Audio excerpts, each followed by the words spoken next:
Estamos dando início a mais um podcast, Green Connection. Este podcast voltado para a área ambiental. Antes de mais nada, eu gostaria de agradecer os mais de 2.300 internautas que assistiram ao nosso primeiro episódio, que foi o episódio piloto, e mais de 1.000 inscritos no canal, o canal Planeta Legal Oficial. O propósito, tanto desse podcast quanto do canal, é fomentar o debate e a conversa sobre as questões ambientais.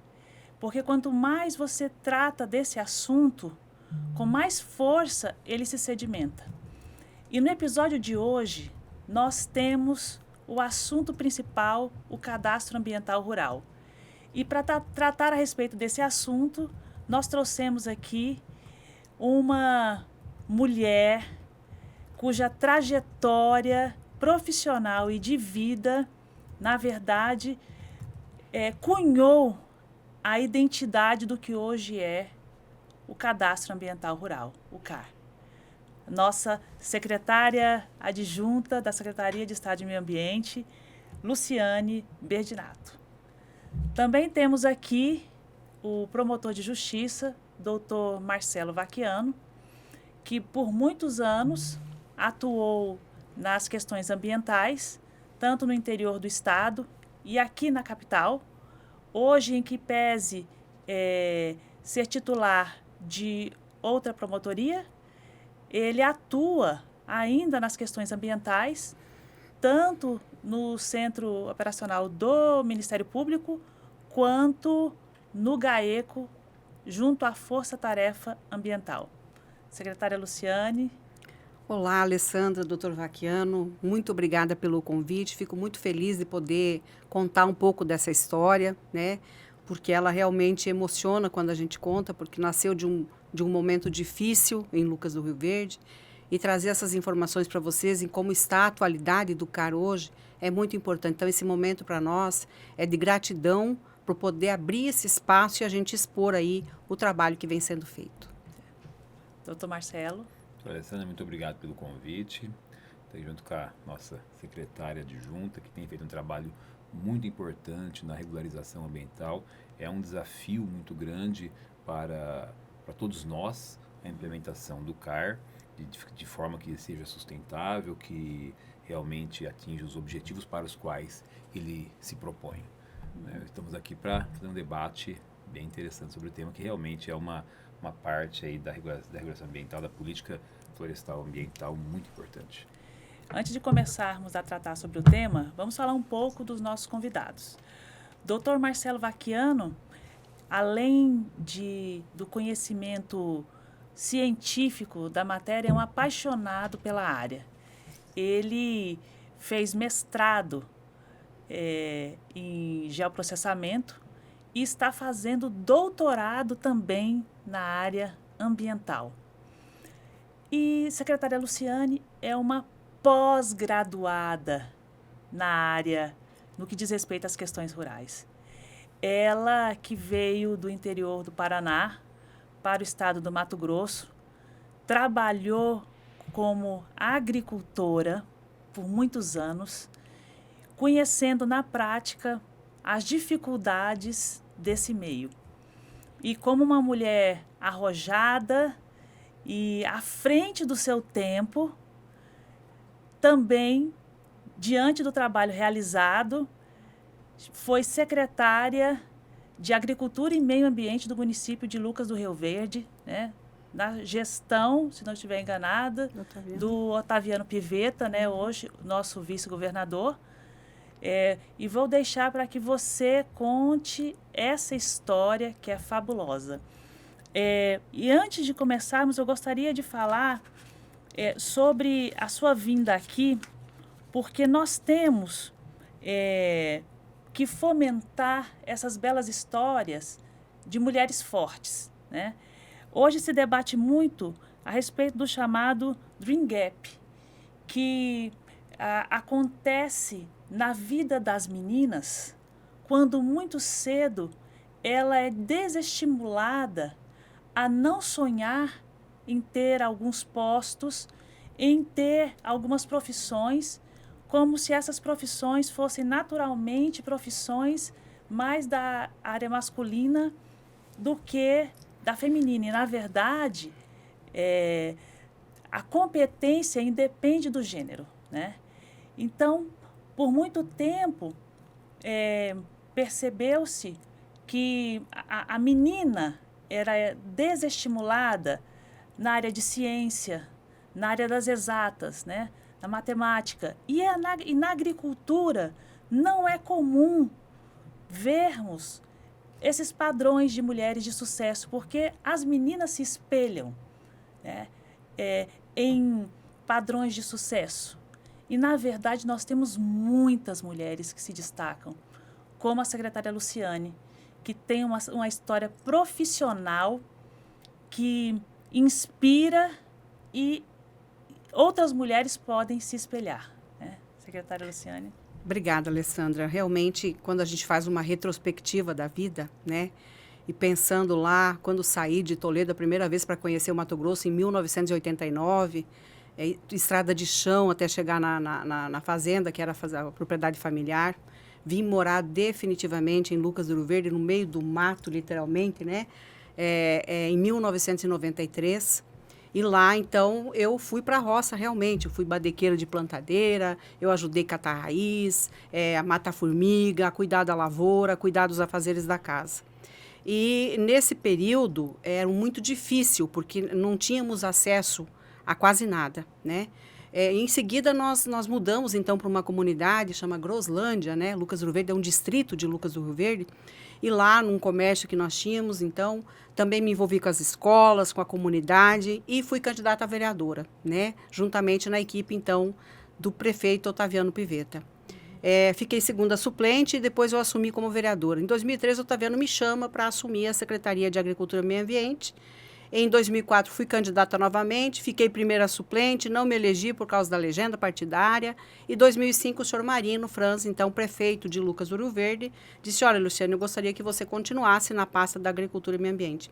Neste momento, Vaquiano, tínhamos um momento muito difícil em Lucas do Rio Verde.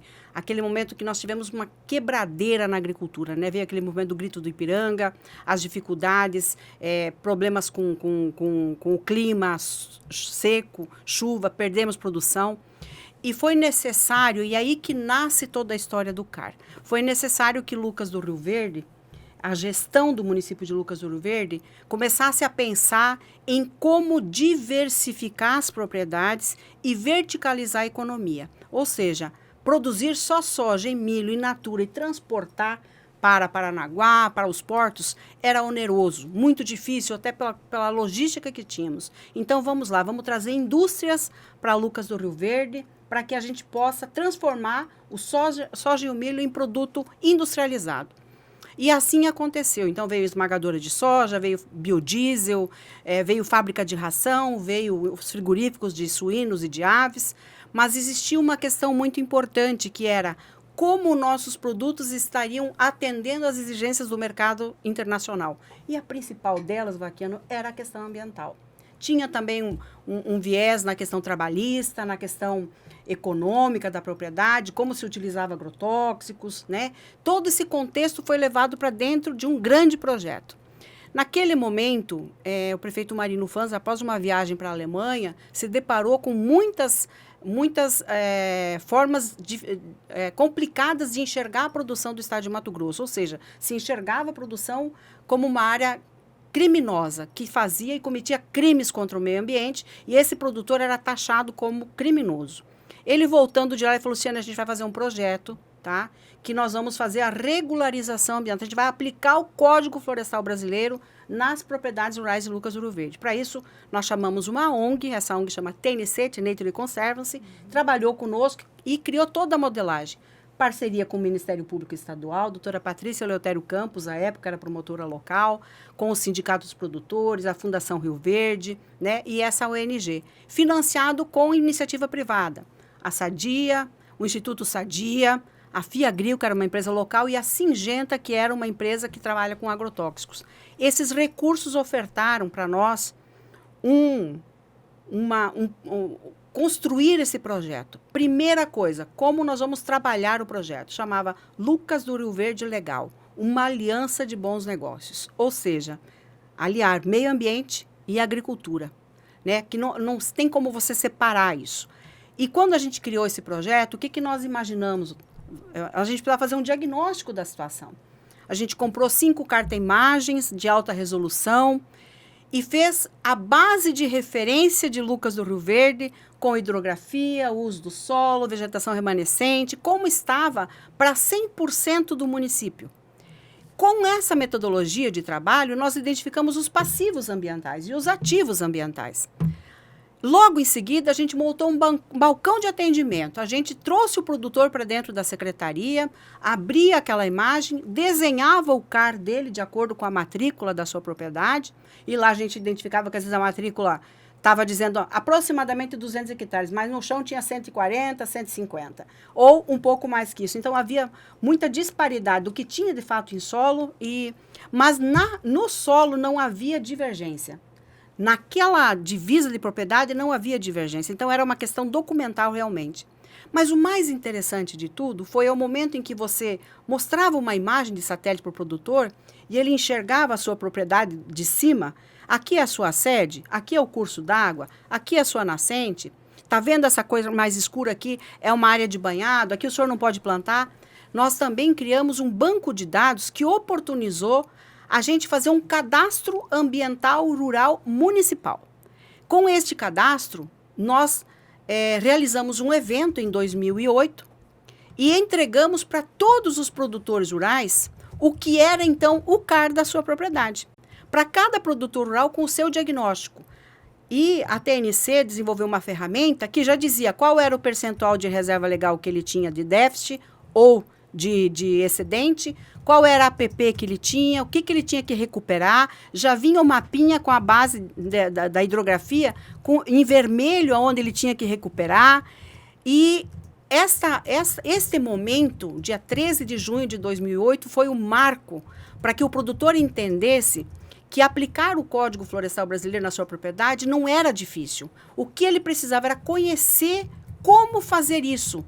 Porque legislação, nós que trabalhamos com isso o dia todo, né, é complicado. Todo dia tem uma publicação em Diário Oficial, ela muda, ela é dinâmica. E como fazer isso com o produtor lá na ponta que sabe plantar soja e plantar milho, né? Então, o conhecimento, a educação ambiental que nós fizemos foi com que deu uma virada de chave e dizer, olha, a gente pode fazer, nós podemos recuperar isso aqui. Então, a nossa prioridade máxima foi assim, olha, deixa aqui reserva legal no primeiro momento, vamos cuidar da beira do rio. Nós temos que cuidar da APP, vamos recuperar 100%. Como nós íamos fazer isso num projeto que a secretaria era enxuta, né? Tinha poucas pessoas trabalhando.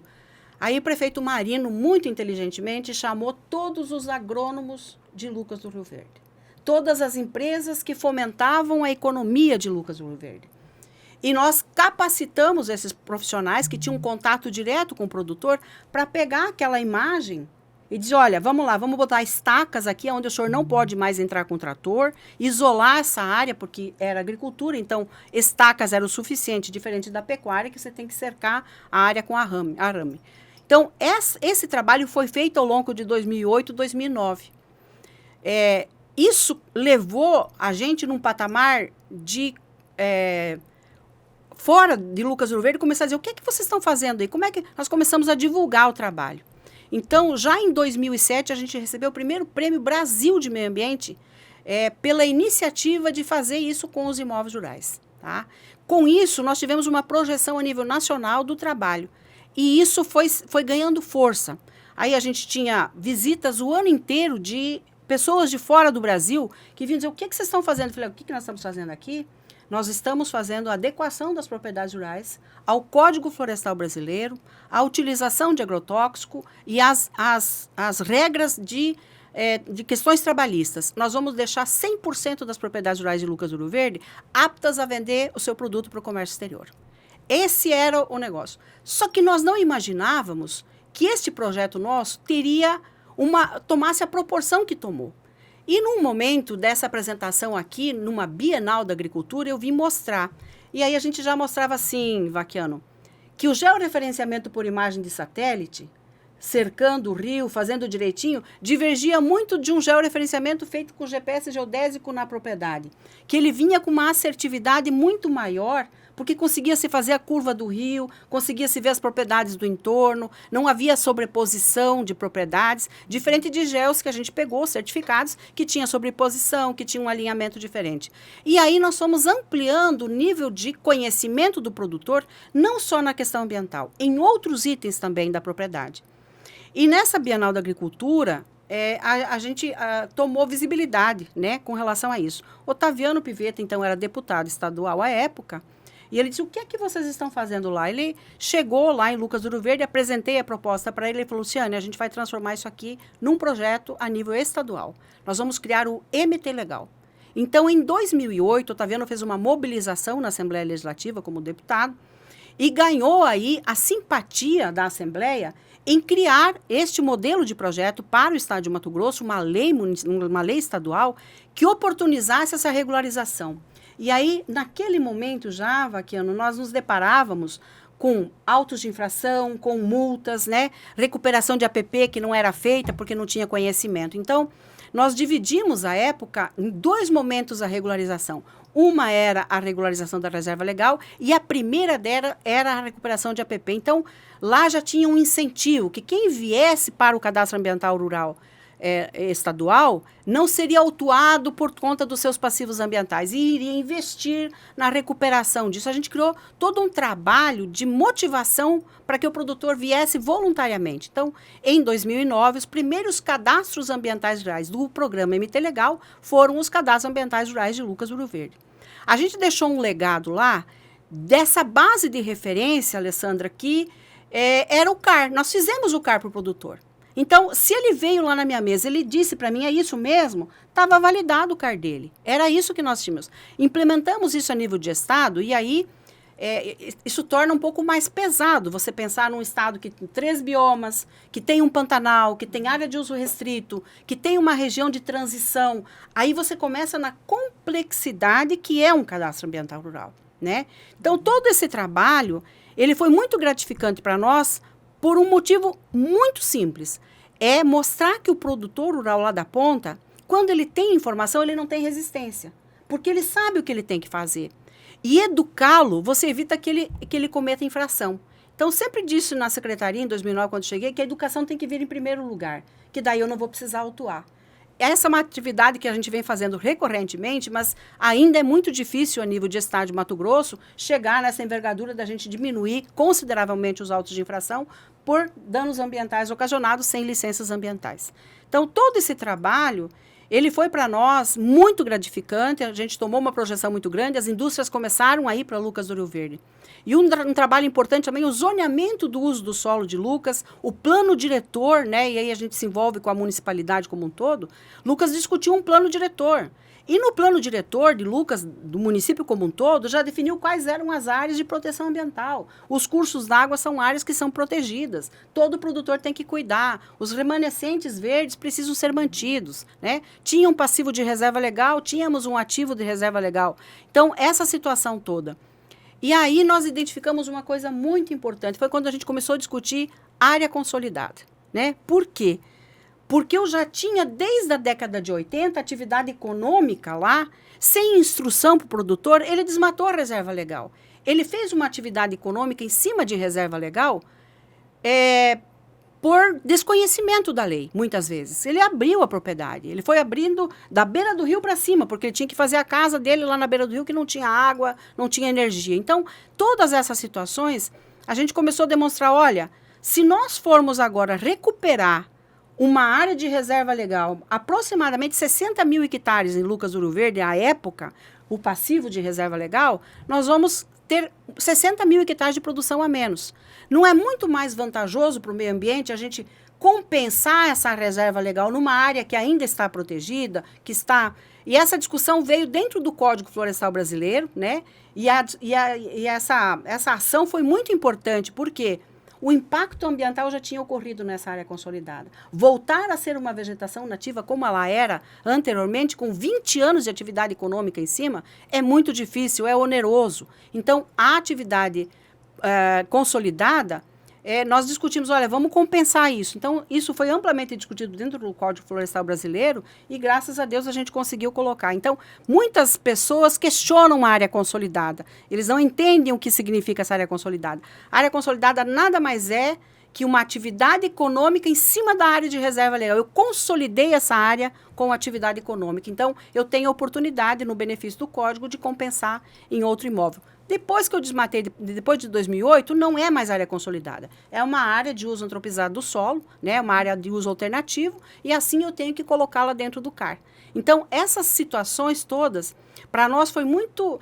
elucidou a situação ambiental de Lucas e nos deu uma projeção muito grande. Em 2011, eu fui para uma ONG trabalhar esse projeto com fundos, com recursos do Fundo Amazônia, para fazer isso em mais 12 municípios no estado. Então, eu gerenciava 7 municípios aí, Nova Ubiratã, Tapurá, Sapezal, Campos de Julho, Juruena, Cotriguaçu, e eu fui conhecer uma outra realidade do estado, que é a pecuária, né? Nessas regiões distantes, nesse momento que a dificuldade maior era logística. Então, eu voltava muito sensibilizada com essa situação no estado de Mato Grosso, né? A falta de infraestrutura, a falta de conhecimento, assentamentos que foram criados sem a instrução mínima do que deveria fazer na sua propriedade, né? Já documentar essa propriedade, essa reserva legal, vocês não podem mexer, já documentá-la como reserva legal e instituir isso dentro dos projetos de assentamentos. Então,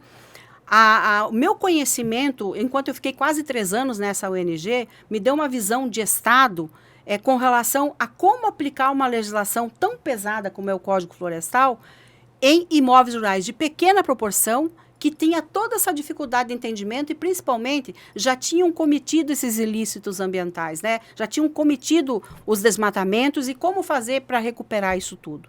Em 2013, eu voltei para a Prefeitura de Lucas, acabou meu contrato lá, e continuei com o senhor Otaviano até 2016. 2017, 2018, eu estive secretária de Meio Ambiente em Sinop, desenvolvi um trabalho lá. Mas, em 2019, a secretária Maureen, assumindo a pasta da Secretaria de Meio Ambiente aqui, ela me disse, Luciane, você criou o CAR lá em Lucas do Rio Verde, esse trem está aqui para você me ajudar a resolver, e você não está sendo convidada, você está sendo convocada para ajudar a gente nessa tarefa tão importante. Aí tinha toda a questão da operação, tinha toda a fragilidade da SEMA naquele momento, e nós selamos um compromisso com o governador Mauro Mendes. A gestão que estamos hoje, já há 5 anos trabalhando, ela assumiu um compromisso que o que dependesse de nós iríamos levar com a maior lisura possível o nosso trabalho, que a gente ia tentar estruturar a SEMA para voltar a ter credibilidade o órgão, né? Porque isso é uma das coisas mais importantes. E essa tarefa, ao longo desses 5 anos, ela está sendo extremamente árdua, mas muito benéfica, porque a gente começa a ver os resultados. Mas a parte mais importante dentro do órgão ambiental é a gente observar o resgate da confiança do próprio servidor público da Secretaria de Estado quando ele quer fazer um trabalho sério. Hoje ele tem respaldo para fazer um trabalho sério. A gente o convoca e ele vem. Nós temos pessoas muito importantes que são servidores de carreira da SEMA, que estão desempenhando papéis muito importantes dentro da gestão, tem nos ajudado muito com isso. E os outros também que nós contratamos e como nós viabilizamos isso tudo. Então, eu digo que quando eu chego na SEMA de manhã, eu digo qual vai ser o desafio de hoje, né? Este é o maior desafio da minha vida. Criar o Lucas do Rio Verde Legal foi difícil? Foi, Alessandra. Você falou uma coisa muito importante, que é o papel da mulher. E muitas vezes, lá em 2003, 2004, eu fui questionada, né? O que uma mulher vai fazer na pasta da agricultura e meio ambiente, né? Como que essa mulher vai desempenhar um papel aí, né? Ela não tem conhecimento. Mas eu fui estudando, Alessandra, eu fui me aprimorando e conforme vinha os laçaços do dia a dia, né? Porque a gente fala isso lá no Sul, a gente tinha que aprender. E aí eu fui fazer faculdade, me formei com 39 anos em administração de empresas. Isso já me deu uma amplitude maior com relação ao estudo, com relação à visão. E eu tive a oportunidade de conhecer alguns lugares no mundo, né? E demonstrar que não é porque era uma mulher que estava à frente da pasta, mas era uma determinação, primeiramente uma determinação municipal de que as coisas iam acontecer e que eu deveria minimamente me capacitar, enfrentar os desafios e, principalmente, não esmorecer, né? Não muitas vezes a gente tentou. Eu dizia, não, eu vou para casa. O que eu estou fazendo aqui? Mas depois eu dizia, se eu for para casa, como é que vai ser? Então, hoje eu sou muito grata a Deus por tudo isso. A minha família, os meus filhos, né, que eu tive que muitas vezes deixá-los para poder executar meu trabalho, o meu ex-marido também, que teve um papel muito importante. As pessoas com quem eu trabalhei, o senhor Otaviano, o senhor Marino, o senhor Jossi, o senhor Oswaldo Martinello, o senhor Miguel, que é o prefeito hoje, são pessoas que têm visão das coisas. Então, a gente percebe que é possível fazer as coisas e tudo acontece no município. Então, a gente tem um estado grandioso, 90 milhões de hectares, mas a coisa acontece no município. Então, eu sempre digo para prefeitos e secretários municipais, o que é que vocês querem?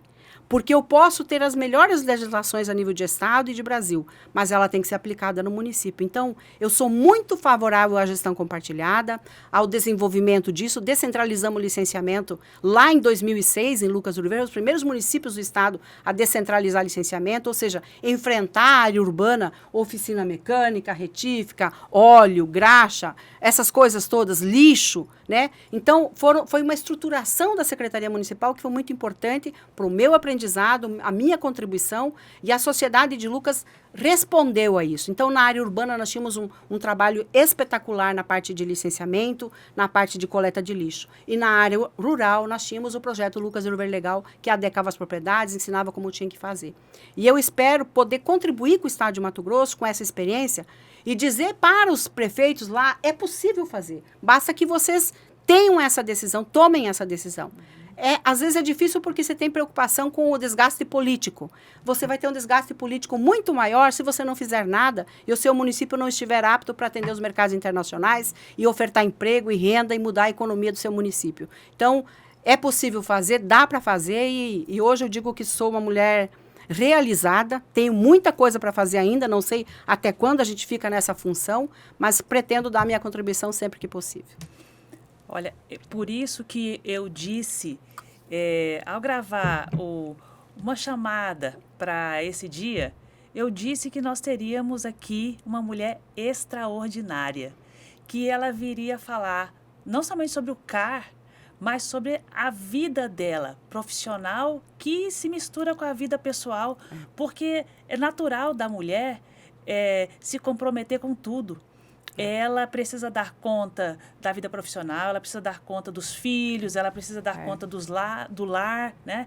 Então, assim, a mulher, ela é multifacetada. E é por isso que quando a gente fala desse Dream Gap, né, da menina, né, ela precisa ser estimulada na infância, que ela pode sonhar com o que ela quiser, porque o lugar da mulher é onde ela queira estar.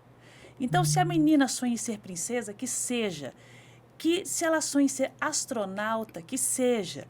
Se ela sonha em ser corredora, caminhoneira, o que for, que ela tenha a possibilidade de alcançar o sonho, né? Independente do gênero. Eu tive uma mãe, eu também nasci no interior, né? Eu nasci em Guiratinga, no estado de Mato Grosso, a cidade que eu amo. E vou mandar um beijo enorme para os meus conterrâneos que me prestigiam sempre. É a cidade que eu amo. E minha mãe, né, uma professora, que teve também a visão de me educar nesse sentido. Né? Minha filha, caminhe, ande, né? Estou aqui. Né? Independente do que você deseja ser, eu estou aqui. E nesse processo, retornando agora para a nossa pauta, depois da gente entrar nesse assunto sobre mulher, que não tem como não falar dele rapidamente, ainda que seja, porque março está batendo aí a porta, né?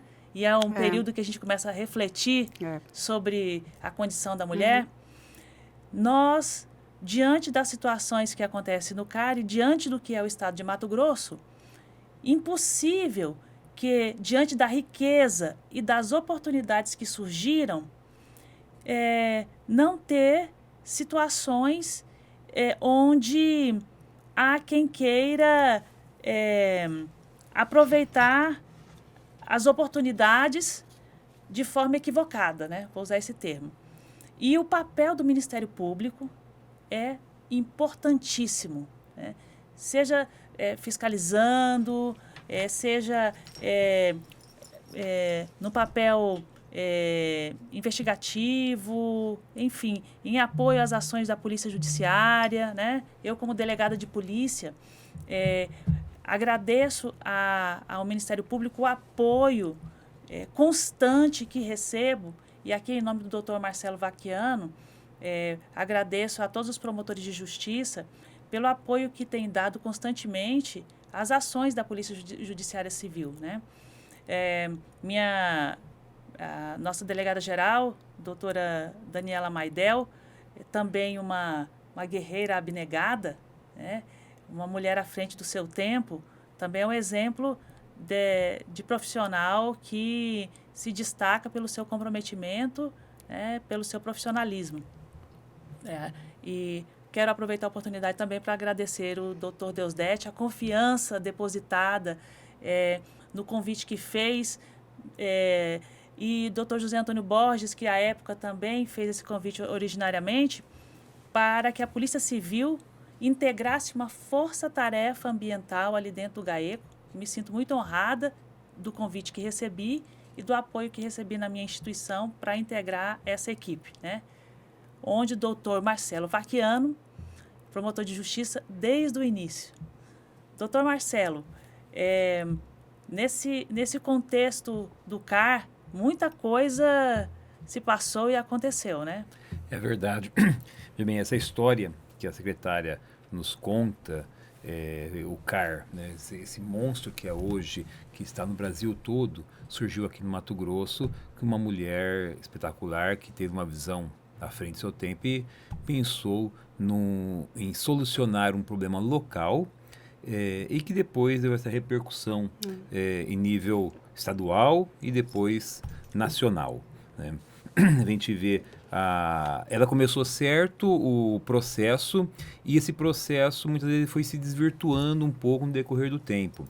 Eu acho interessante quando a Luciane fala como que ela fez os primeiros CARs, de pegar a imagem de satélite, chamar o produtor e mostrar, olha, isso aqui é um rio, isso aqui é uma área úmida, o que que é isso daqui? É uma pedra, ou isso daqui... porque quando a gente faz a interpretação de imagem de satélite, existem as técnicas, meu mestrado é nessa área, só que você não pode se basear unicamente na interpretação da imagem. Você precisa, além da interpretação, fazer validação. E como que você valida? Indo ao local, indo ao campo, verificando se a tua forma de interpretação corresponde ao que está no campo. Ou verificar se aquele indicativo é o mesmo do campo para você fazer a interpretação. Então não há como você fazer uma interpretação de uma imagem de satélite e definir o que é uma área degradada ou uma área desmatada, quando desmatou, principalmente quando você vai em outros biomas. O que nós verificamos no CAR é que as pessoas que fazem o CAR, elas não seguiram a lição dada pela Luciane. O que nós identificamos, quando tiver a operação polígono, por exemplo, é que os engenheiros fazem o CAR, mas não levam para o produtor para perguntar, olha, isso daqui está certo? Eles não vão à propriedade, assim, alguns vão, mas a maioria não vai.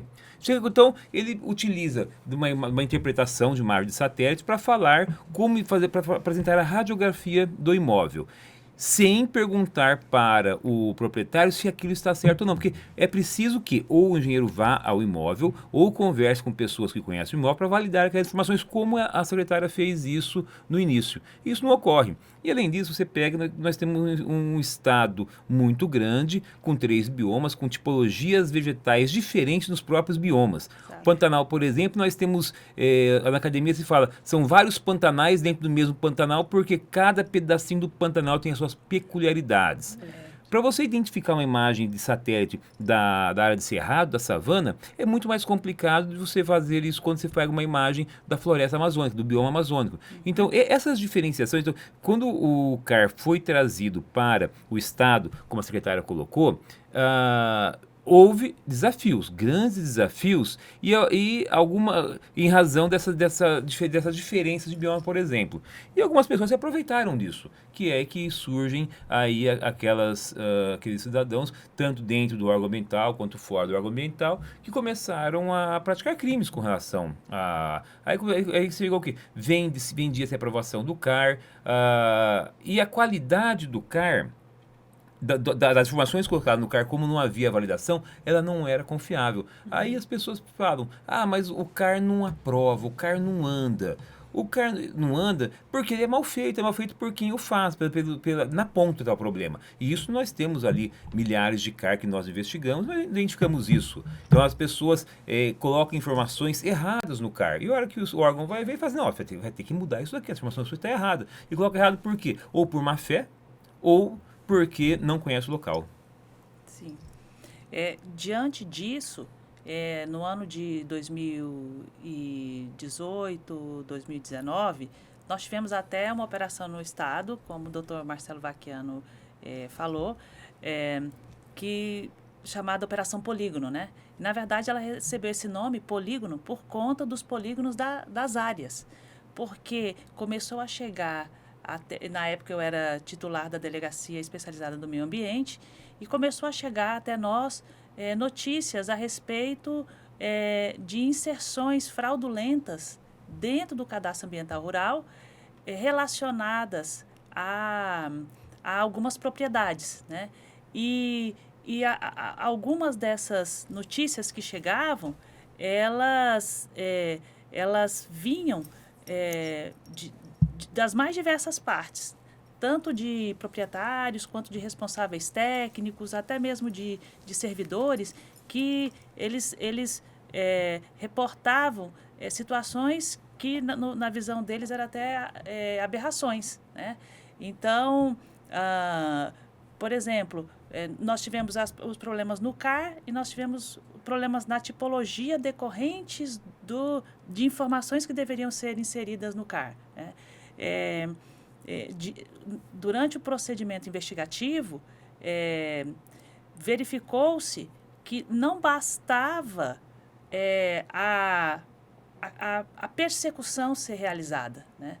Ali, aquela atividade investigativa que estava sendo feita, ela precisava ser usada como insumo para mudar aquele modelo, para melhorar a política de gestão ali dentro do órgão, né? O doutor Marcelo foi responsável, inclusive, pela condução desse procedimento junto com o doutor Joelson, né, doutor? Exato, Alessandra. O que, na ocasião, nós, junto com a Polícia Judiciária Civil, identificamos foi informações falsas que eram inseridas dentro dos sistemas ambientais com o objetivo de se lograrem benefícios indevidos, seja mediante pagamento de propina ou outras vantagens.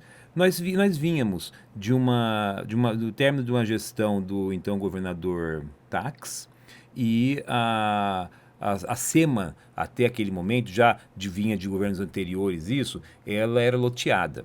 Cada deputado tinha ali a sua cota de ser deputado, assim. Alguns deputados que eram talvez não...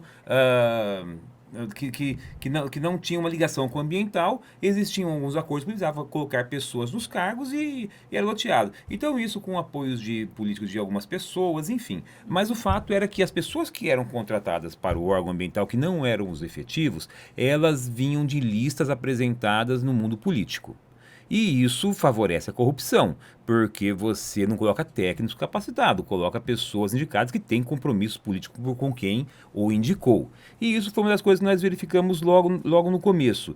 Essas pessoas, elas se organizavam, junto com outros elementos externos, para vender a aprovação de CAR, aprovando CAR onde não era devido. Nós tínhamos casos em que as pessoas simplesmente deslocavam o polígono do imóvel. Era uma área totalmente desmatada, ele deslocava o polígono para uma área totalmente preservada. E chegava a hora que o analista ia olhar, aparentemente estava tudo correto.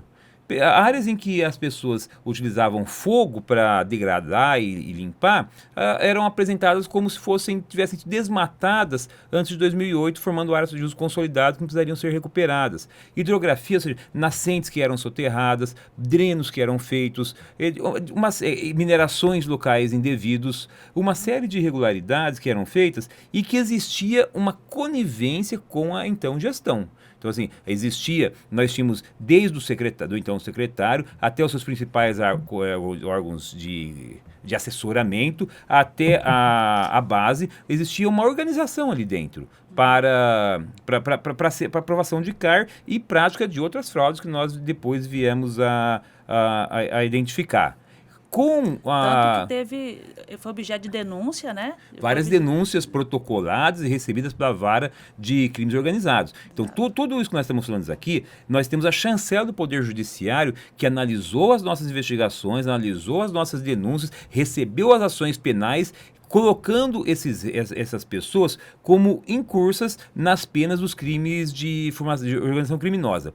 Naquele momento, criou-se uma situação bastante desconfortável dentro da Secretaria de Estado do Meio Ambiente. A Luciane não estava naquele momento lá, como ela falou, ela estava como secretária em Sinop, e gerou-se uma situação, e naquele momento o governador Mauro Mendes ganha as eleições e nos procura.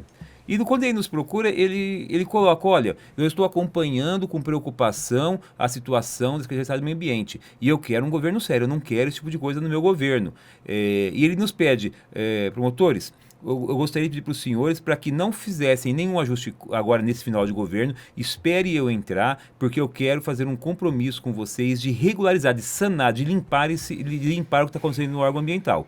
Como de fato o fez. Aí quando ele assumiu, logo no dia 19 de janeiro, do primeiro mês do mandato dele, ele se sentou conosco junto com a equipe técnica dele, que é a atual, o grupo da equipe de transição, comandado pela doutora Maureen, sentou-se junto conosco. A senhora, à época, só deve lembrar bem que acompanhou todo esse processo, nos ajudou a construir isso, foi uma construção de vários órgãos, e a partir nós montamos uma proposta de governo junto com a secretária para regularizar isso e para regularizar uma série de outras coisas que não tinham controle na Secretaria do Estado do Meio Ambiente. E como de fato, naquele dia 19 de janeiro, o governador sentou-se conosco e assinou um grande termo de compromisso que vem sendo cumprido paulatinamente. Muitas coisas a semana não conseguiu cumprir por umas questões até operacionais, enfim, que a gente sabe que não é, a hora que você coloca a mão na massa não é tão simples quanto coloca no papel, mas vem tendo avanços significativos. Sim. Desses desafios encontrados em relação ao CAR, um dos que mais foi objeto de perguntas, né, encaminhadas para nós foi em relação ao tempo, ao prazo, né, de validação, né? Como o doutor Marcelo bem disse, a gente sabe que muitos desses procedimentos chegam até o órgão ambiental com informações incorretas, né?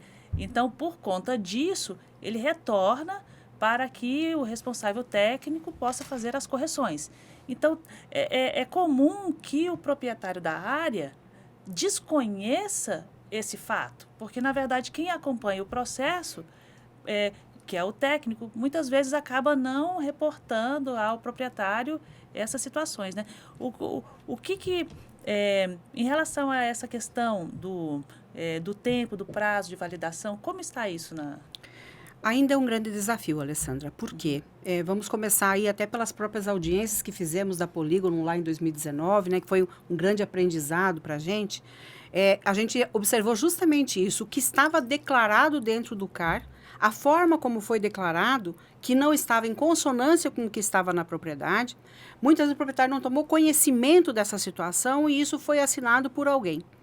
E dentro do órgão ambiental, então, toda essa situação que se apresentava desde 2019 para cá, depois desse termo de compromisso ambiental, nós montamos uma equipe, né, de 50 pessoas em junho de 2019, capacitamos essa equipe e a gente vem capacitando ela ao longo desses 5 anos de trabalho.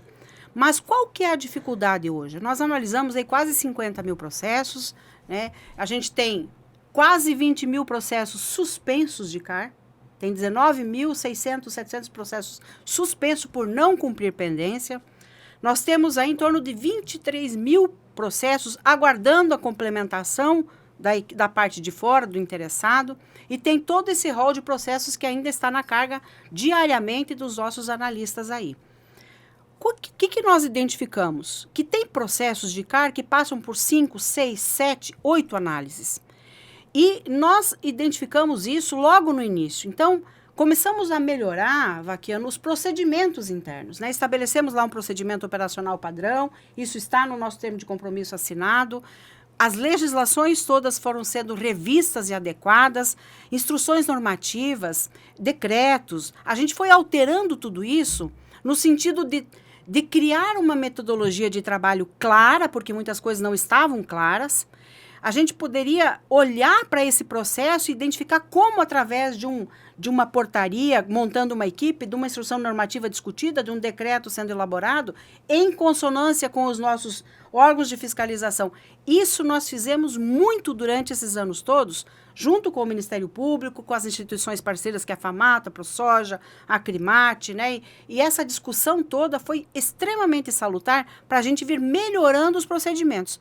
Ainda está muito aquém daquilo que nós precisamos. Por quê? Porque há uma dificuldade do produtor lá na ponta, ele entender do processo. Então, no ano passado, eu falei, eu vou fazer o que eu fiz em Lucas agora. Criei o Sincar em Campo.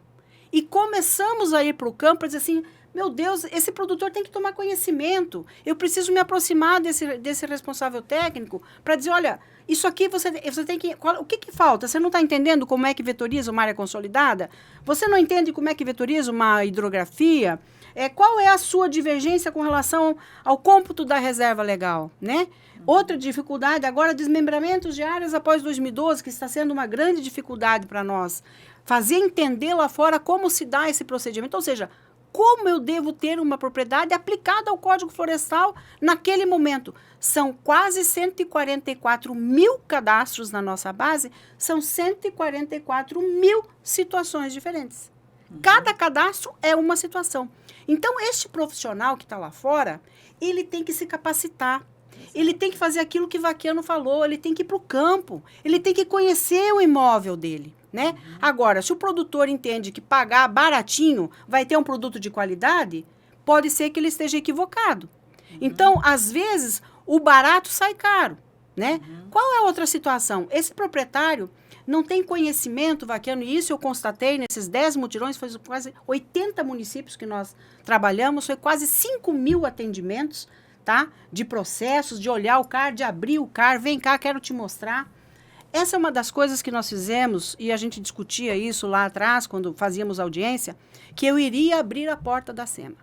Eu iria fazer com que o proprietário entrasse na SEMA. O responsável técnico conversasse conosco. Mas ao momento em que ele dissesse para mim que ele queria dar um jeitinho, não tem jeitinho. O jeitinho é fazer certo.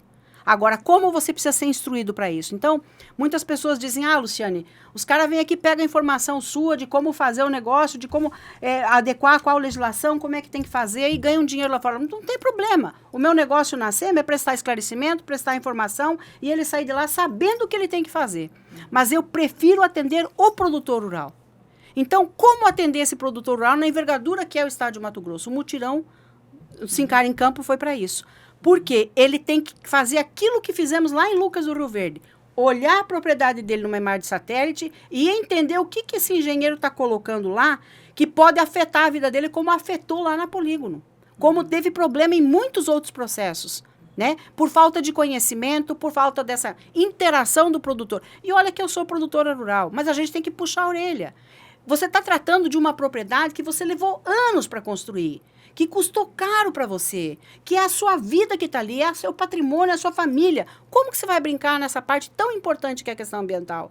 Os recursos naturais que estão ali estão numa legislação que você tem que preservar, você tem que cuidar, até porque se você não cuidar, você vai ter problema de mudanças climáticas. Então, a água faz falta na produção. Então, o conhecimento do responsável técnico é a chave de todo o negócio.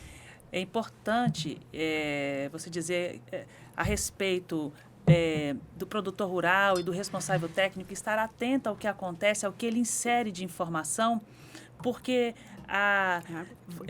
há uma premissa falsa de que as questões ambientais são de pequena monta. Então, se eu fizer, não dá nada, não.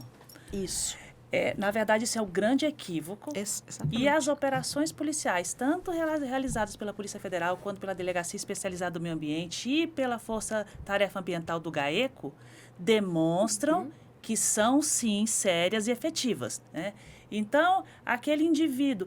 e por conta disso, Dr. Marcelo Vacchiano e eu estamos escrevendo um livro sobre crime organizado ambiental, Que legal. diante da experiência e dessa falácia que precisa ser derrubada. Porque aquele que acredita que nada vai acontecer e que comete pode ser acordado às 6 horas da manhã por um de nós. Isso Né? aí. Então, estar atento a isso é algo muito sério. Né, doutor Marcelo Vacchiano? É verdade. Nós, embora as pessoas possam pensar que não exista, que a lei de crimes ambientais ela traz delitos com penas muito baixas e isso não existe uma gravidade, a verdade que nós temos visto e que o Poder Judiciário tem recebido nossas denúncias é muito pelo contrário. Nós temos aí situações em que as penas somadas passam aí de 1000 anos pela reiteração são dezenas de falsidades que vão sendo realizadas ao longo do tempo e a hora que você soma essas penas, elas ficam muito altas, né? Nós tivemos já umas 7 ou 8 operações que foram realizadas, todas também com relação a crime organizado ambiental, temos mais 120 pessoas que estão denunciadas, que respondem processos aqui na vara especializada de crime organizado, né? São 25 denúncias, ações penais ajuizadas, assim, é muita coisa, né? E envolve muito dinheiro. Né? Envolve muito dinheiro além da destruição ambiental.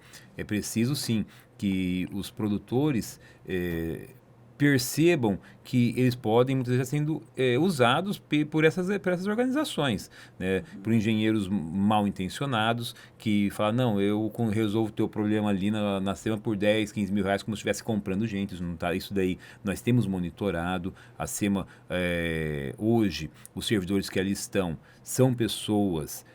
em geral, pessoas muito boas, competentes, comprometidas, aqueles que andaram fora da linha, que praticaram ilícito, foram afastados, estão sendo afastados, estão respondendo processos administrativos. Enfim, existe aí uma persecução tanto do órgão da própria SEMA quanto nós que estamos investigando.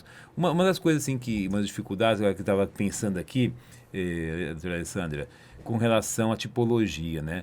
Veja como que existem aí algumas pessoas que tentam dificultar a atuação nossa. Pra você ter uma ideia, Luciana, nós tivemos na fase de tipologias profissionais nossos que foram às fazendas, a doutora Alessandra lembra bem disso, chegaram lá, identificaram fraudes, identificaram, Luciana, que o engenheiro tinha falsificado, apresentado informações falsas lá na SEMA. Né? Nós identificamos nome e sobrenome do engenheiro que fez isso, denunciamos o engenheiro que fez isso. E a entidade de classe, sabe o que ela fez? Ela foi lá e notificou um professor da UFMT, uma das maiores autoridades de tipologia do Brasil, com doutorado, enfim, notificou ele e multou para ele pagar uma multa, acho que de R$500, porque ele teria feito um laudo sem ART. E aí, nós fomos atrás, né, para verificar o que aconteceu com os engenheiros. Absolutamente nada. Entendeu? Então, isso daí mostra que muitas vezes as próprias órgãos de entidade de classe precisam rever as suas posturas, não é, doutora Alessandra? Exatamente, exatamente. E assim, seria cômico se não fosse trágico, né? Quando nós nos deparamos com situações dessa natureza. E é importante que se diga, porque também é outra falácia, dizer que a Secretaria de Estado de Meio Ambiente, ali é um antro de corrupção. Na verdade, nós temos autoridade para dizer que isso é uma falácia. Tanto que temos ali grandes profissionais que auxiliam o nosso trabalho diuturnamente. Com certeza. Há, eventualmente, um ou outro que ele desagrega do contexto, né? Que procura uma vantagem ilícita, mas isso não é do órgão, isso é do homem, né? Isso está na natureza humana, a ganância, né? Não é do órgão, porque o órgão, e isso eu reforço, hoje temos autoridade para dizer, porque trabalhamos ali diuturnamente, que ali é formado por pessoas sérias, né? Por conta disso, esse Estado gira e arrecada tanto. Porque eu também digo sempre que, em que pese a Secretaria de Fazenda ser o órgão arrecadador, na verdade, todo o empreendimento potencialmente poluidor está onde? Na SEMA. Passa por lá. E o que é potencialmente poluidor? Praticamente tudo. Praticamente todas as atividades. Então, ali é o local onde todas as atividades giram, né? E se não fosse o trabalho feito por servidores sérios, esse Estado não andaria, né? Estaria emperrado. E esse Estado está funcionando e muito bem, né? Em relação ao CAR, também temos assim, a notícia de que existem novas ações sendo desenvolvidas para otimizar a análise e validação dele, né? Exatamente. Ao longo desses 5 anos, né, e esse trabalho tem sido árduo, da gente encontrar uma solução para que eu possa cumprir o que a lei determina que eu faça, que é analisar um cadastro 4 meses. Eu tenho 4 meses para analisar o processo quando ele é protocolado. Então, como eu tenho lá 60 e poucos analistas, 70 analistas, eu não consigo dar esse giro por conta do monte de pendência de processo que tem. Um monte de mandado de segurança, projetos com prioridade com embargos, porque ele está embargado, ele não consegue fazer mais nada. Idade, projetos de exploração florestal, projetos de mineração que precisa da validação do CAR. Então, a gente tem uma complexidade de situações dentro do CAR e foi necessário a gente pensar fora da casinha, né? Como que nós íamos fazer isso? Então, essa dinâmica de fazer o município, né? Nós estamos trabalhando aí o SINCAR digital, tá? É fazer essa base de referência, como fizemos lá atrás, né, em Lucas, faz a base de referência do município, desenha todo o município, a hidrografia, uso do solo, a vegetação remanescente, tá? E aí, este polígono do imóvel cadastrado no CAR, que está lá conosco, 143.980 cadastros que estão lá na base, eles vão ser classificados por nós vamos ter aí uma forma de retirar dessa análise digital o CAR que está em terra indígena, o CAR que está em unidade de conservação, o CAR que tem sobreposição de um determinado percentual. A gente vai fazer uma limpeza disso e os CAR que estiverem aptos, né, que não tiverem essas sobreposições, essas situações, vão passar pelo crivo do SINCAR digital. Que ou seja, a gente fez a base de referência para o município todo, a gente vai gerar aquele polígono que o produtor desenhou no CAR digital e vai gerar o CAR digital para o produtor.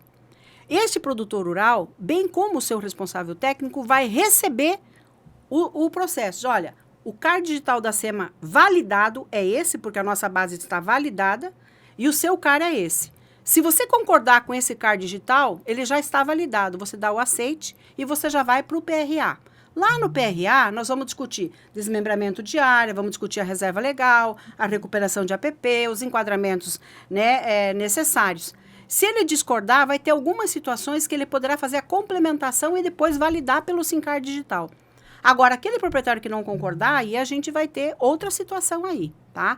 Mas o nosso objetivo, por exemplo, é da gente fazer isso, e já temos o município, né, e logo a secretária vai estar trazendo isso publicamente, né? Já fizemos a chancela com o governador, trabalhamos até 9 horas da noite na semana que antecedeu o carnaval, discutindo isso tudo com o governador, e ele deu as suas opiniões também de como tem que trabalhar, como temos que fazer, e essa modelagem está pronta. A gente está fazendo os últimos ajustes, finalizamos, a secretária Maureen conduziu a construção do decreto, né, que regulamenta o SINCAR digital, está sendo concluído esse trabalho todo e será apresentado aí para os órgãos de fiscalização, para as instituições que fazem parte aí que respaldam o produtor rural, o pecuarista, né, que representam o setor.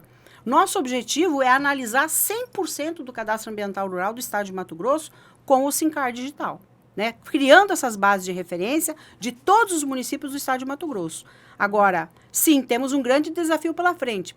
Qual é o grande desafio?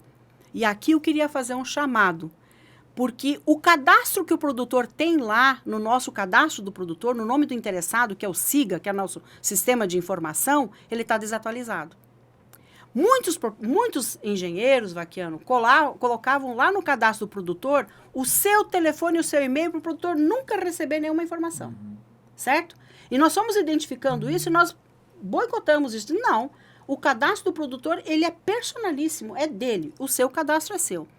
Recebi várias ligações, me inseriram em grupos de discussão, dizendo, você não pode fazer isso porque eu tenho uma procuração do proprietário da área para fazer o CAR. Para fazer o CAR, mas o cadastro é dele.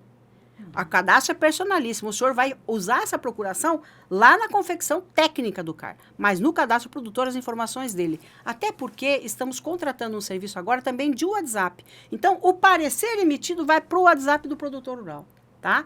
Para que a gente tenha uma maior clareza nas situações. Então, o SINCAR Digital vem com uma grande ferramenta da gente analisar 100% dos cadastros, gerar um CAR com as bases de referência do órgão ambiental e se o produtor acatar essa informação, está validado o CAR dele. Vamos para o passo seguinte, que é a regularização. Isso que você está falando, assim, é de uma importância singular, porque na experiência que nós tivemos da Polígono e de outras operações, o produtor chega para a gente e fala, doutor, eu não sabia disso, eu não sei, eu contratei o meu engenheiro e eu não sabia que tinha que fazer isso, não sabia, eu contratei para ele resolver e tal. E nós tentamos, no início, por exemplo, quando nós começamos com o projeto Sat Alertas, que identifica desmatamento, nós tentamos entrar em contato com os proprietários através dos dados que disponibilizados na SEMA, e você só consegue falar com o engenheiro no máximo.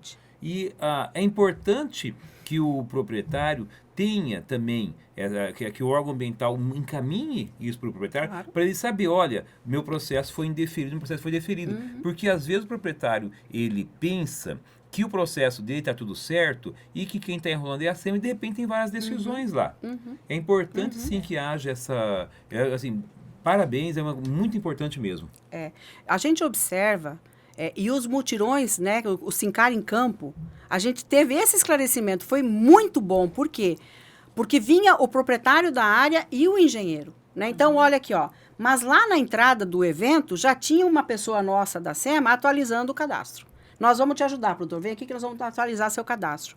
A gente teve muitas situações, Vaquiano, de constrangimento do produtor, entre o produtor e o responsável técnico. Porque quando o produtor tomou conhecimento, ele viu a situação que estava o processo.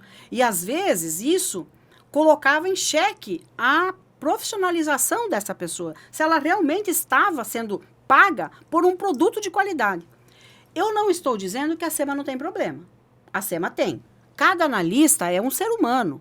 Ele pode errar, ele tem um entendimento técnico, divergente do colega que está do lado. Mas o que a gente fez? A gente procurou criar metodologia para que todos tenham um alinhamento naquilo que é juridicamente correto. Porém, as decisões técnicas, por exemplo, vamos falar de um laudo de área consolidada, né? Esse analista, ele vai analisar esse laudo e se ele concordar, ele está botando o nome dele ali nessa validação dessa área consolidada. Então, ele tem que ter conhecimento disso. Mas a gente vê lá fora que muitas pessoas não têm a menor noção do que é a área consolidada, que foi um grande agravante, inclusive, a gente tem muito problema disso na Polígono. Tá? Então, hoje, os decretos, as instruções normativas, faz com que a gente consiga ter essa informação. E o proprietário da área, quando ele toma conhecimento dessa informação, através de um parecer técnico, ele vai lá para o engenheiro e vai dizer assim, olha, mas o que significa isso aqui, ó? Divergente à área consolidada, divergente às nascentes vetorizadas, hidrografia vetorizada. De posse do parecer, ele vai olhar porque está tudo escrito lá. O que a gente fez?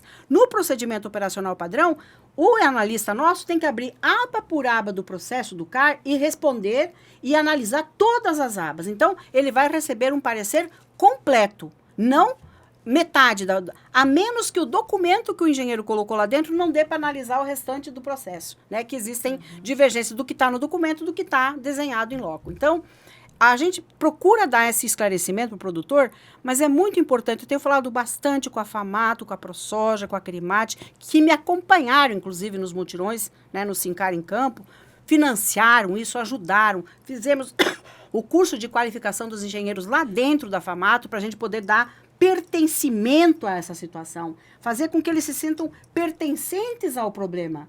Porque eu não vou conseguir resolver isso na SEMA sozinha se eu não tiver essa parceria do campo, se eu não tiver as instituições, as entidades dizendo, olha, então, a primeira coisa no Sincar em Campo foi uma palestra para todo mundo, traz todos os produtores, eu vou explicar para vocês o que é o Sincar. Isso foi fantástico, porque agora eu entendi, agora eu sei o que é, agora vamos lá olhar para a sua propriedade como é que é. Então, por exemplo, nós tivemos municípios que nós fizemos 960 atendimentos em 3 dias que nós ficamos lá, como foi o caso de Cáceres, né? Diamantino foi 570 propriedades que foram analisadas e tudo. Na envergadura dos 140 mil, é pouco. Mas eu criei conhecimento para... Você sabe agora, você vai falar com outro produtor, o engenheiro aqui vai mostrar para o outro engenheiro.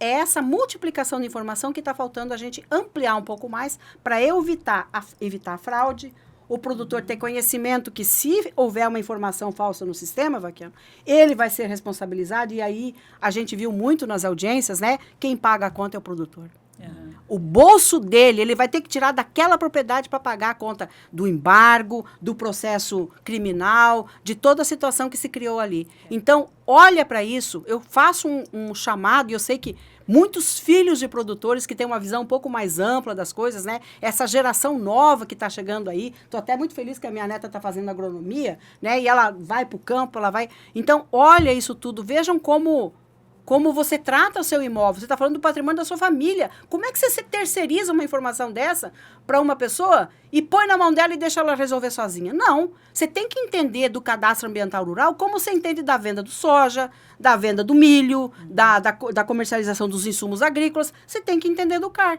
Porque o CAR hoje é a base do estado de Mato Grosso. O CAR hoje é a base da economia. Se eu tiver qualquer situação no meu CAR...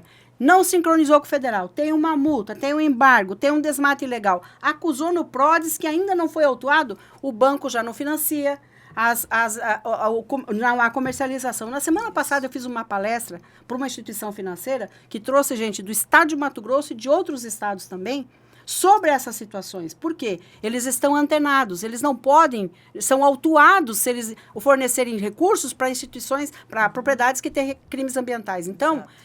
A gente está multiplicando essas ações, está sendo muito importante para nós, para evitar esse tipo de situação. Mas só tem um jeito de virar essa chave. É cada produtor rural cuidar do que é seu. Olhar para isso como a sua responsabilidade. E se o profissional não está fazendo de acordo, substitua, troca esse profissional. Não, é divergência entre o analista. Vamos lá, vamos sentar junto. Isso nós estamos fazendo, Vaquiano. Quando aconteceu essa operação, tinha muito medo dos profissionais receberem os técnicos, conversarem com o produtor, porque, olha, eles vão achar que a gente está tentando, né, negociar e tal. Eu falei, a gente esquece. Nós estamos aqui para atender o produtor, para atender o técnico, e quanto mais claro nós deixarmos isso aqui, menos negociação interna vai ter, menos problema nós vamos ter, porque o conhecimento vai facilitar para a gente evitar a corrupção. Sim. Então, eu sempre falo lá, ninguém fala em meu nome, não me vendam, porque eu não me corrompo. Agora, a porta da SEMA está aberta para atender todo mundo, para esclarecer como tem que fazer. Olha, esse tema, ele rende muito assunto. Provavelmente teremos que tratar dele em outra oportunidade. Mas eu quero muito agradecer, secretária Luciane, pela sua vinda aqui. Dr. Marcelo Vaquiano, pela contribuição relevante, não somente nesse momento, né, tanto o secretário Luciane quanto o Dr. Marcelo, mas por ter ajudado a mudar muita coisa nesse estado, né? Então, eu agradeço imensamente como mato-grossense e que sou, e com todo o meu respeito, de termos, né, profissionais como vocês atuando. Vou deixar agora a palavra com a secretária Luciane para se despedir aqui. Isso. Eu quero agradecer, Alessandra, pela oportunidade, tá? Para nós é muito importante levar conhecimento. Com certeza vão surgir outras dúvidas, outras situações. Agradecer a Deus por poder estar aqui, né? Agradecer ao Dr. Vacchiano por todo o conhecimento que me oportunizou. No momento das discussões, né, das audiências lá, a gente foi ampliando. Eu não imaginava o que eu ia pegar na mão, né, Vacchiano? Quando eu assumi em 2019, não tinha noção de dizer, Maureen foi propaganda enganosa. Eu não sabia que era isso tudo, né? Mas hoje, 5 anos depois, eu digo para vocês assim, a nossa equipe na SEMA está coesa, a nossa equipe é uma equipe que trabalha junto. A gente tem problema? Tem muitos problemas, mas a gente se reúne no nosso conselho estratégico, né, o COGES, discutimos junto qual é a melhor alternativa, a segurança jurídica e o que é necessário fazer para o Estado de Mato Grosso andar cada vez mais. Então, eu sempre estou à disposição da sociedade mato-grossense, dos órgãos de fiscalização, das instituições financeiras, das instituições parceiras, da Assembleia Legislativa, que tem muitas dúvidas também com relação a isso. O importante é dizer que nós trilhamos um novo caminho para a SEMA e nós vamos seguir assim até que nos é oportunizado estar naquela função. Alessandra, Luciana, muito obrigado pela oportunidade. É seu segundo podcast, né, que já está com um sucesso aí fantástico. Primeiro trouxe meu amigo Gerson, promotor de justiça, junto com um pesquisador. E agora SEMA, Ministério Público novamente. Nós juntos estamos numa construção bacana de um Estado melhor, né? Ministério Público, Assembleia Legislativa, Governo de Estado, as instituições que representam o setor produtivo, as ONGs que têm participado conosco de grandes discussões em defesa ambiental. Enfim, existe esse trabalho diferenciado da Polícia Judiciária Civil, né? Nós estamos conseguindo uma coisa que é sem precedentes, que é mudar procedimentos, né, a partir de uma visão criminal, né? Então, nós identificamos ilícitos ambientais, identificamos o modus operandi desses ilícitos ambientais e, a partir dessa identificação, nós temos a tranquilidade de, junto com o Governo do Estado de Mato Grosso, junto com a Secretaria de Estado do Meio Ambiente, mudar procedimentos. Eu costumo dizer para meus colegas que as pessoas podem voltar a praticar crimes ambientais, mas não do mesmo modo. E os criminosos, a cada operação nossa, eles têm que se reinventar, porque eles não conseguem fazer... Porque antigamente o que nós tínhamos? Nas operações em que havia uma ruptura, uma separação dos órgãos de persecução com os órgãos de gestão. O que nós tínhamos faziam-se grandes operações, muitas daquelas que prendiam-se 100, 200 pessoas, e passados alguns meses, a corrupção era restabelecida da mesma forma que então, eu peguei processos ali, quando respondi pela Promotoria Meio Ambiente da capital, processos de anos diversos, de operações diversas, mas com a mesma formatação, com a mesma forma de praticar o crime. E hoje nós temos a tranquilidade de que, cada vez que nós identificamos uma modo de situação de um crime organizado, nós sentamos com o órgão ambiental, com a equipe da Secretaria de Estado do Meio Ambiente, com a equipe de outros órgãos representantes do governo, Assembleia Legislativa também, porque há alterações legislativas com apoio da Assembleia Legislativa. Nós tentamos, e a partir dali nós modificamos procedimentos, nós modificamos formas de atuação, e com a garantia que aquele tipo de crime não volte a ocorrer. Então, os crimes que praticaram, por exemplo, na tipologia, não tem mais como fazerem novamente da mesma forma, porque foram modificados procedimentos. Sim. Vários crimes em que eram feitos através do CAR, falsidades no CAR, né, não são praticados mais porque nós identificamos e antes não tinha o que a secretária colocou aqui, já partindo para o encerramento, nas minhas considerações finais, os servidores que atuavam, muitos contratados, eles eram ilhas e um não podia conversar com o outro, porque eles não podiam trocar experiências entre eles. Não existia procedimentos operacionais padrões. Cada analista, ele decidia de acordo com a sua cabeça. E com a Operação Polígono, que nós identificamos as fraudes no CAR, hoje isso está sistematizado. Hoje o engenheiro que trabalha, ou o profissional que trabalha no CAR, ele não precisa ter medo. porque basta ele seguir. Os que foram presos é porque eles faziam coisa errada, mas não existia procedimento operacional, que hoje tem. Instruções normativas, decretos que foram alterados, entendimentos que foram...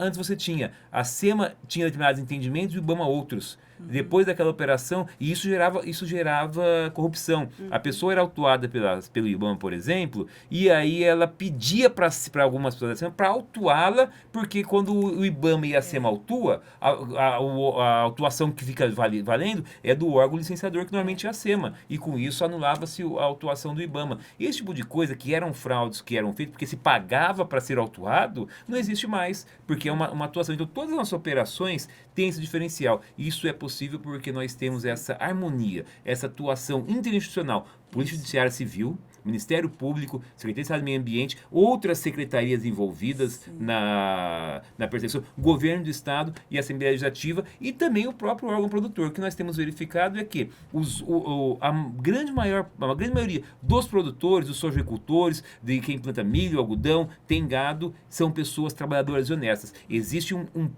pouquíssimos que fazem um barulho muito grande, e esses daí estão sendo afastados do mercado por uma atuação, por exemplo, em parceria com a ProSoja, a Climate e as outras instituições que congregam, os sindicatos que congregam o setor produtivo do estado de Mato Grosso. Muito obrigado e parabéns pelo seu trabalho e pelo sucesso que é esse podcast. Eu queria quebrar o protocolo um pouquinho, Alessandra, eu não posso deixar de agradecer a Maureen. A secretária Maureen foi a pessoa que depositou confiança em mim. E você disse uma coisa lá atrás, né? Dos cargos políticos, o senhor falou lá sobre os cargos políticos que iam para dentro da SEMA. Primeira coisa que eu perguntei para ela, eu falei assim, eu estou vindo na fatura de quem? Ela falou, minha. Eu escolhi a equipe, o governador me deu autonomia para escolher a equipe, eu escolhi pessoas que eu tenho confiança. Então, a secretária Maureen, o secretário Alex, o Valério, a Lilian e a minha equipe, hoje na minha adjunta, são 350 pessoas trabalhando, né? Na sua maioria são mulheres, tá? Então, eu queria agradecer essa equipe toda, porque sem essa equipe a gente não trabalha. Sem essa equipe a gente não tem esse resultado. Gratidão a Deus. E ao governador Mauro Mendes e ao governador Otaviano Pivetta pela confiança esses anos todos.